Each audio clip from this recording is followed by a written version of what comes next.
Hello YouTube and welcome back to another 3D Rust tutorial. In this tutorial I'm going to show you how to rig your character in Autodesk Maya. So in this case I'm just going to be using the basic NURBS shape, so I'm just going to use a circle as our control handles. Just going to scale that up. So first of all I'm just going to select our model and I'm just going to go to face. And I'm going to make the front face just a different colour, so hold right click, assign favourite material. I'm just going to go for a standard Lambert material. I'm just going to make this a slightly different colour just so we know where the character's facing. It just helps us keep track of it better. So now we've got that, just create your NURB circle. I'm just going to scale this big because this is going to control the whole model. And I'm just going to Ctrl D, duplicate it up. And I'm going to put this for the knee joint. If it helps, you can go in the orthographic views, you just hit spacebar, or if that doesn't work for you, just left click this grid pattern here. And then let's see what, so we'll go in the front view here, just hit space to go into the front view. And scale it down a bit. So now we've got that roughly in the center. We'll just Ctrl D again, and we'll do this for the hips or the head movement. And then I'm just going to scale this up a bit more just so I can easily control it. And then I'm just going to Ctrl D, duplicate it again. We don't need one for the top of the head, and you'll see why later. I'm just going to hit E and hold J and rotate it 90 degrees. Just going to scale it down. And here I'm just going to select our joints here. And I'm just going to get the Y value and just paste it in there. But that didn't seem to work out, so we'll just have to get it rough for now. Doesn't matter if you're not exact. Right, okay. So I'm just going to go back into perspective view. So this side is the front of the character, so I'm just going to undo that black and make this side black. Not that it really matters, it can be anyway. Just helps us when I'm going in the orthographic view. So I'm going to have one joint for the shoulder and one joint for the elbow.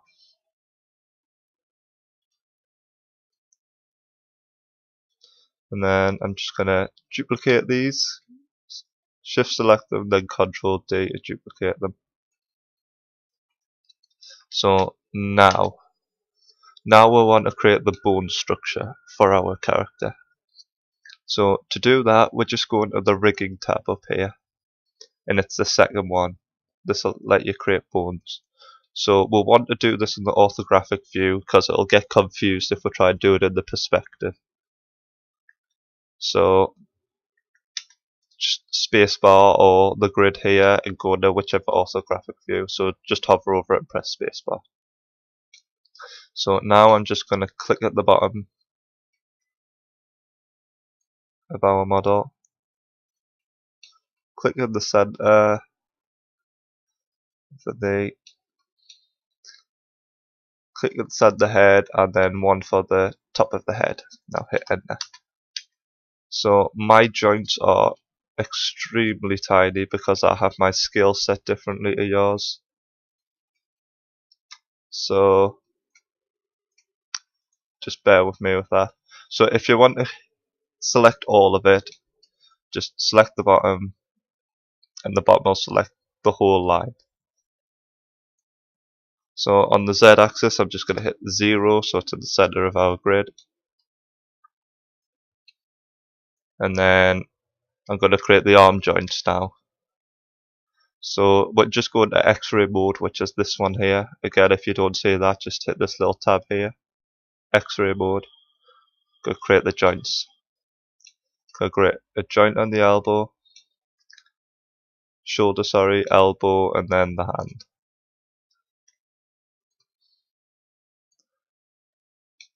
hit enter to complete it. Same for the other side.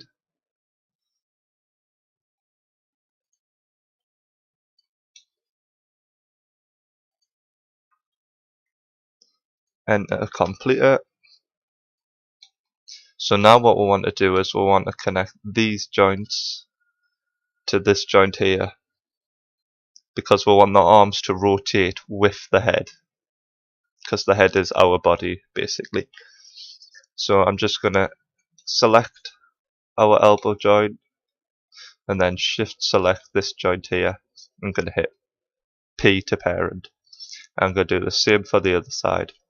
Shift select P to parent. So now we've got that set up. We'll go back now in normal view. And what we want to do now is I'm just going to put all our character mesh on one layer. So because I made a group before, I just easily select the group. And under layers in the channel box, just go create a new layer, and then I'm just gonna, this last box, I'm just gonna make sure it's R, and this just makes sure we can't select it. So now when we drag select, we'll only select the bones or these control points. So first of all, I'm gonna select all of our control points.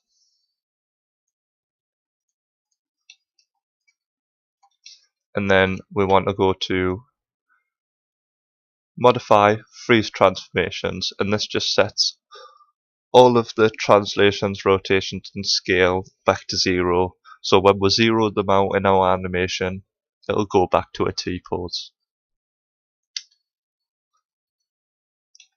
So now what we want to do is want to parent the controls together. So when you're parenting something, you select the child first. So the parent controls the child, but the child can also move individually. So we want to go to the outmost object. So your elbow can move independently of your shoulder, but when you move your shoulder, the elbow will also move. So I'm going to select the elbow first, shift select the shoulder, hit P. So now when I rotate the shoulder, the elbow will move, but I can also rotate the elbow independently of the shoulder. I'm going to do the same for this side, hit P. So now when we move the head or the body, we want the arms to move with it. So we're just going to select the shoulder, shift select the joint for our hips, hit P, and do the same for the other side, P to parent, and now we can rotate them. So they rotate together. So now we're just going to go down the chain, P, select that, shift P. So now this will control our whole mesh, so we can move it back and forwards, turn the body, but then we can also turn the head independently. So now we've got that, we'll want to connect our control points to our joints. So to do that, it's a bit different. So I'm just going to go to the X-ray mode again, this here. And what we're going to use, we're going to go to the rigging tab. So just bring this drop down here, go to rigging. And under constraints, we're going to use this parent instead. So this parent doesn't go child and parent. So we'll think about it as a driver and a passenger. So what you want to do is select the driver first, which would really be the parent before. So we're using our control handle to drive what the joints are doing. So press our control handle first, and then our joint, and then we're going to go to constraint parent. Now when we move this control handle, our joint should move with it. So we're just going to do that for each section. Shift select that, and then go to constraints parent, and then check if that works. So helpful tip, check if it works correctly every time you parent one together. Just so if you make a mistake, it's much easier to go back and fix it.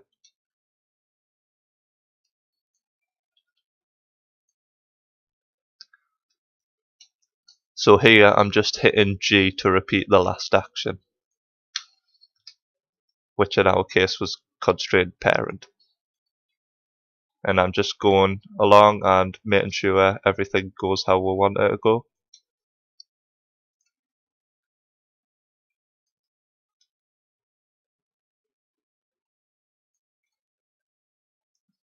G.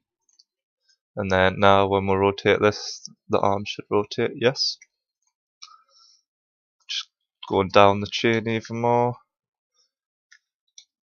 If it helps you to adjust the size of your gizmo to be able to easily select the joints, so just use the plus and minus keys on your keyboard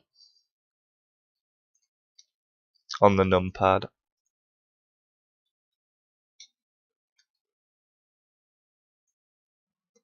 And G. So now all the joints move with the object.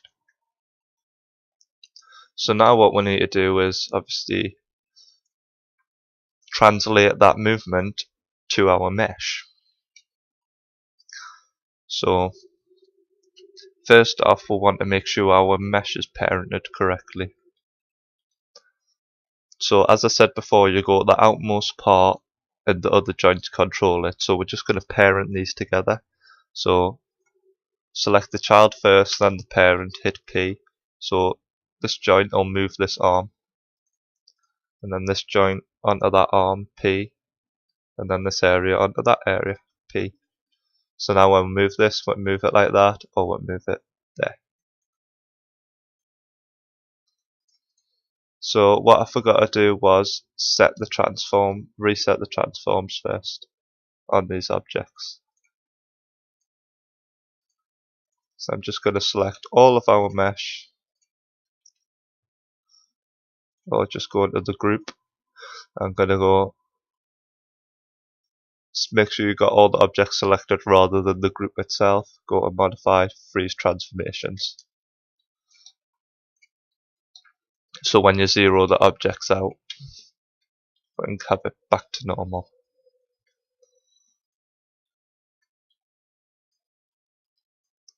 So hit P, see if we can get that to move.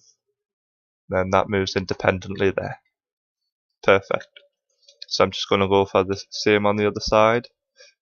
Hit the outside arm, then the elbow, hit P to parent, select the elbow, and then the upper arm, P. Select the upper arm and the shoulder, and then hit P. So it all goes in a chain.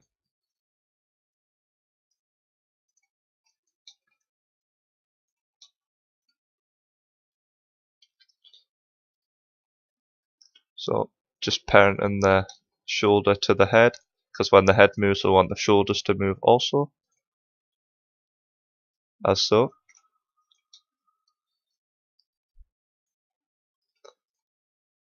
And again, we're just going down the chain, P.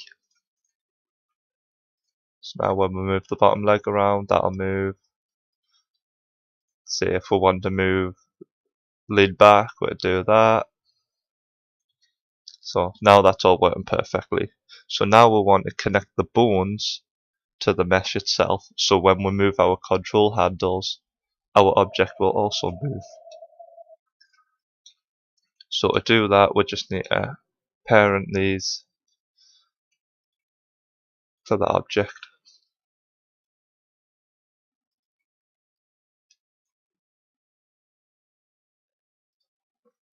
So remember to select the child first, and then hit P. And there we go. Child first, in this case, is our object, and then you want to select the bone, because the bone is driving the movement of the whole object, like your skin. Hit P. So now when we move these joints, the whole arm should move. So I'm just going to do that for the same side. So skin is the child, which is controlled by your bones underneath your skin.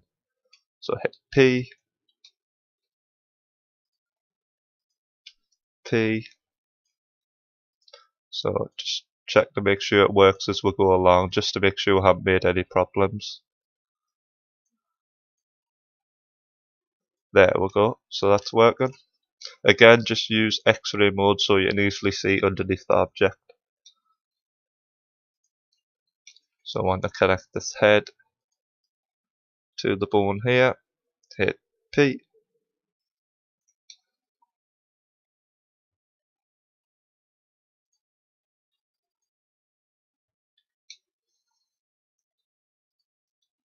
P and hit P.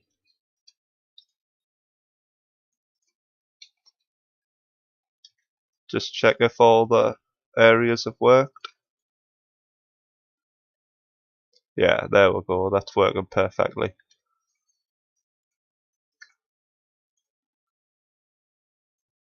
So there we go, now when we move the control handles, the parts of the object will move as well. So, and say if we want a point over there, we'd have a point like that. So now that our character's rigged, we just want to make sure we can't select the character again. So in our layer, just make sure the last boxes are. And because we've reset some things, we're going to have to go back to our objects and select each part and add it back to the layer. So just go along and select each mesh. And just you can either right click, add selected objects to that layer, or create a new layer with the selected objects. I'm just going to add it. There we go.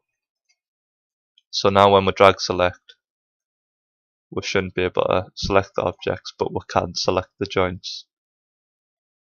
So usually I'd like to put the joints on another layer as well, so we can't select the joints, and it's only the control handles we select. That way we don't mess up our rig.